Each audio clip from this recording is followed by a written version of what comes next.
విషయాలు బయటకు వస్తున్నాయి. 2 ఏళ్ల నుంచి జరుగుతున్నది ఒక కొంత ఇది. ఎన్నికల తర్వాత ఈ 60 రోజుల్లో జరిగేది మరో రకంగా ఉంది. ఆ 2 సంవత్సరాల కన్నా ముందు మరో రకంగా ఉంది. ఏదేమైనప్పటికీ దువ్వాడ శ్రీనివాస్ గారు 25 సంవత్సరాల నుంచి రాజకీయాల్లో చాలా యాక్టివ్గా సామాన్య స్థాయి నుంచి మా నాన్నగారు దువ్వాడ కృష్ణమూర్తి ఒక రైల్వేలో సెక్షన్ ఆయన కుమారుడిగా ఎంఏ ఇంగ్లీష్ బిఎల్ చదువుకొని రాజకీయాల్లో ఏదో ఒకటి చేయాలి, మంచి చేయాలి, ప్రజలకు సేవ చేయాలి,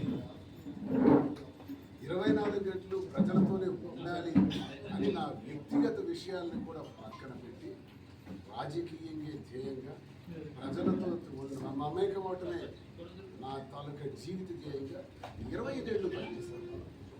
25 ఏళ్లలో ఎప్పుడు ఒక్కరోజు కూడా నా వ్యక్తిగత పనులు భరించాను.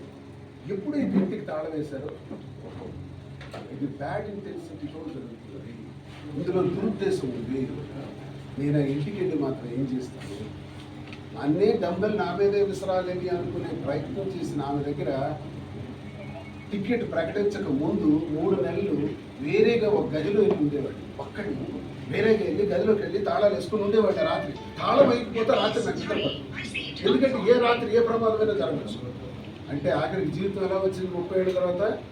భయాల మధ్య, ఆందోళనల మధ్య, ద్వేషాల మధ్య, అసూయల మధ్య నేను బ్రతుకుతున్నానని అనిపించి ఇంకా ఇంటికి వెళ్ళాల్సిన అవసరం లేదని ప్రజలకు చెప్పాలి. ఎక్కడికి వెళ్తాను? హోటల్కి వెళ్తానా? హోటల్కి వెళ్తే ఎన్నాళ్ళు వెళ్తాను? హోటల్ నుంచి ఒక 3 రోజులు నుండి కారులో 3 రోజులు పడుకున్నాను.